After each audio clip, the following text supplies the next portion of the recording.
नमस्कार। आइए विद्यार्थियों, आज हम बीए भाग प्रथम के प्रथम प्रश्न पत्र के अंतर्गत दूसरे अध्याय का अध्ययन कर रहे हैं, जिसमें मैथिली शरण गुप्त ने अपने महाकाव्य साकेत के प्रसंग चित्रकूट की राजसभा को दिया है। तो हम इससे पहले मैथिली शरण गुप्त का परिचय लें तो ज़्यादा अच्छा होगा। मैथिली शरण गुप्त खड़ी बोली को काव्य भाषा के पद पर प्रतिष्ठित करने वाले सर्वाधिक महत्वपूर्ण कवि हैं। उनका नाम हिंदी के कवियों में अग्रगण्य रहा है। अपनी प्रबंधात्मक रचनाओं में इन्होंने भारतीय इतिहास और संस्कृति के गौरव गुणगान किया है। वे हिंदी के और इसीलिए इन्हें राष्ट्रकवि भी कहा जाता है। इन्होंने हिंदी कविता के विकास में के जो कई युग थे उनको समभाव से जिया है। साहित्य सर्जन के व्यापार में ये लगातार अपने जीवन भर लगे रहे, किंतु बदलते युगों का जीवन मूल्यों का उन पर कोई प्रभाव नहीं पड़ा। ये एक तरह से भारतीयता के प्रतीक के रूप में सदैव पहचाने लगे। इन्हें अपने साहित्य सृजन के लिए पद्म भूषण की उपाधि से भी सम्मानित, राष्ट्रीय पुरस्कार जो है उससे भी सम्मानित किया गया और इन्हें हिंदी साहित्य जगत में दद्दा के नाम से भी पुकारा जाता है। तो अब हम देखते हैं हिंदी जो हमारी पाठ्यपुस्तक में कविता है उसका अध्ययन करते हैं। देखिए, चित्रकूट में राजसभा, यह प्रसंग तब का है जब राम वनवास चले गए और उनके वनवास जाने के पश्चात भरत आए और उन्होंने वहाँ देखा कि मुझे राज्य मिला और राम वन में चले गए, और यह सोचकर वो उन्हें लेने के लिए अपने पूरे परिवार के साथ वन में गए। तो यह तभी का वर्णन है। तदंतर बैठी सभा उटज के आगे, पूरी की पूरी सभा उनकी कुटिया के सामने बैठी है और नीले वितान के तले दीप बहु जारी। ऊपर आसमान है नीला और नीचे छोटे छोटे दीपक जगमगा रहे हैं। सबके सब टकटकी लगाकर एक एक आवाज पर कान लगाए हुए बैठे हैं। सब वहीं बैठे हैं लेकिन सब बिल्कुल चुप है, मानो सबके मन में भय है, न जाने क्या परिणाम निकलेगा। परिणामोत्सुक, परिणाम न जाने क्या होगा, वो भयभीत है। कभी यहाँ भी प्रकृति वर्णन करने से न चूके। देखिए, ऐसी उत्कंठा है, जिज्ञासा है सबके मन में। ऐसे में भी उन्होंने कहा है कि उत्फुल्ल करोंदी कुंज वायु रहे। प्रकृति को कवि हमेशा जीता है। तो ऐसे में जो वायु चल रही है अत्यंत सुहानी, जंगल की वृक्षों से, वनस्पति से छूकर आती हुई सुंदर मन भावन हवा जो है वहाँ चल रही है वायु, और वो सबको पुलकित कर रही है। यह चंद्रलोक है, लेकिन यहाँ चांदनी वैसी नहीं है जैसी चंद्रलोक में होती है। यहाँ पर अलग वातावरण है।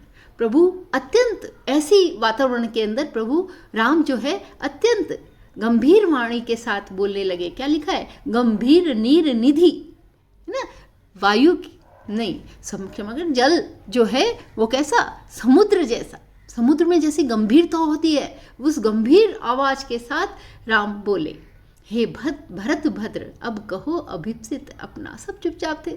तो राम ने ही पहले बोला, तुम अपनी इच्छा बताइए, आप यहाँ कैसे आए हो। उनकी आवाज सुनते ही पूरी सभा एकदम सजग हो गई और कहने लगी, हे आर्य, क्या मेरा भी अब कोई अभिप्सित रह गया है? जब मुझे पूरा अकंटक राज्य में, क्योंकि आप तो यहाँ पर वन में आ गए और आपने मेरे कारण क्या किया, इस वृक्ष के तले जंगल में बसेरा कर लिया, तो अब क्या मेरी कोई और भी इच्छा है? इसमें क्या है? व्यंग है। भरत का व्यंग किसके प्रति है? अपनी माता के द्वारा रचाए गए षड्यंत्र के प्रति है। और वो कह रहे हैं, क्या मेरी भी अब भी कोई अभिप्सित है? अब कोई मेरी इच्छा रह गई है? जब मेरे पिता ने तड़फ तड़फ कर प्राणों को त्याग दिया है। तो देखो, तड़फ तड़फ, तप्त ताक्त, कौन सा अलंकार? अनुप्रास अलंकार का सौंदर्य है। बार बार तह की आवृत्ति से नाद सौंदर्य उत्पन्न हो रहा है। क्या अब भी मेरी कोई इच्छा रह गई है? हाँ, इसी अयश के हेतु जनन था मेरा। शायद मेरी माता ने इसी अपयश को झेलने के लिए ही मुझे जन्म दिया था।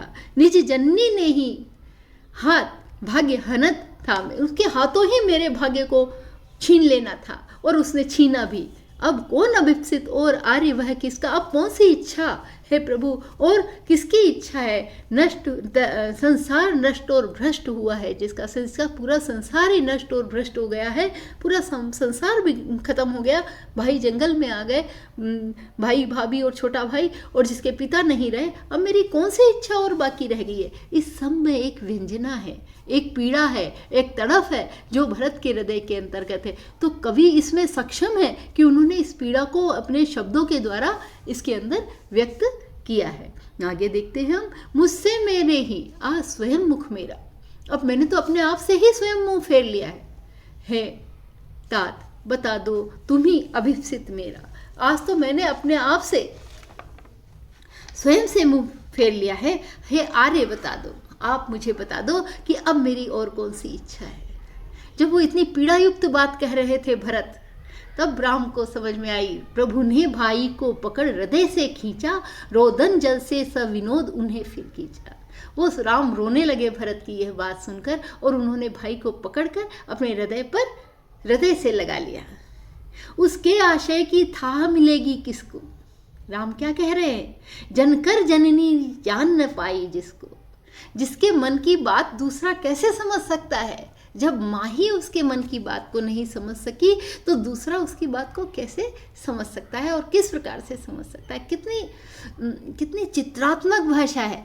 हम सभी की आंखों में एक दृश्य सा उपस्थित हो गया कि भरत अपनी व्याकुलता को व्यंग्य के द्वारा व्यक्त कर रहे हैं, और राम उसकी पीड़ा को मन ही मन समझकर अपने हृदय से लगा लेते हैं, है ना। और क्या कह रहे हैं? जिसको जन्म देकर माँ भी नहीं समझ पाई, उसको मैं कैसे समझ सकता हूँ?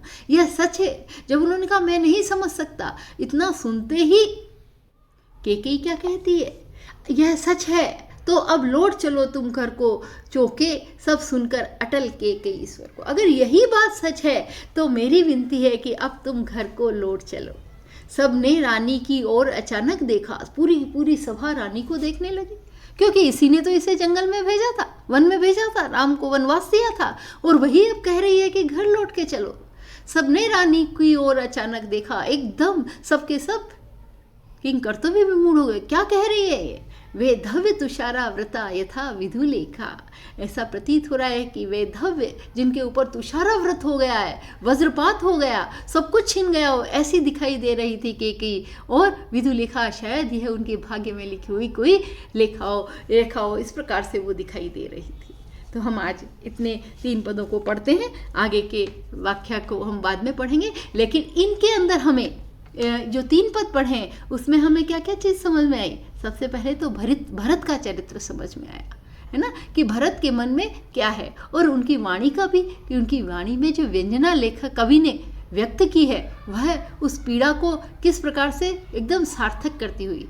भाषा के रूप में देखें तो देखिए आप, अलंकारात्मक भाषा है ना, रूपक अलंकार का, अनुप्रास अलंकार का सुंदर वर्णन हमें यहाँ मिलता है। यद्यपि मैथिली शरण की जो भाषा है वो अभिधेय भाषा कहलाती है। मैंने आपको काव्य गुण बताया ना, तो अभिधा लक्षणा व्यंजना, तो अभिधा शब्द शक्ति जो है वो इनकी काव्य की भाषा है, और यही भाषा इनके काव्य के अंदर व्यक्त हुई है। लेकिन एक चित्रात्मक रूप जो भाषा का है वो इन पदों के अंदर हमने देखा। धन्यवाद।